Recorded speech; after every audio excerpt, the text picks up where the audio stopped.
अच्छे कपड़े पहनने हैं, सूरत कहाफ़ पढ़नी है, घर में सूरत कहाफ़ की जो है वो तलावत लगानी है और घर में, ताकि अल्लाह ताला की रहमतें बरकतें आएँ।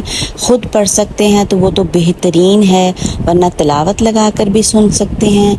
और दरूद शरीफ की भी कसरत करनी है, अच्छे अच्छे कपड़े पहनने हैं, नहाना भी सुन्नत है, नहा धो के साफ़ सुथरा मर्दों को मस्जिद में भेजना है और हमने ख़ुद घर में नमाज का एहतमाम करना है इंशाअल्लाह व ताला। पाँचों नमाज़ें पढ़नी हैं और जनाब क्या करना है, दरूद शरीफ की कसरत। जी, जैसे कि मैंने पहले भी कहा कि दरूद शरीफ की कसरत को हमने रब्बीउल अव्वल में आम हम मंथ्स में भी पढ़ते हैं, पर हमने क्या करना है कि इस महीने में ज़्यादा से ज़्यादा कसरत करनी है। घर के अफराद जो है वो इकट्ठे हो जाएं, इकट्ठे होकर दरूद शरीफ की जो है वो दरूद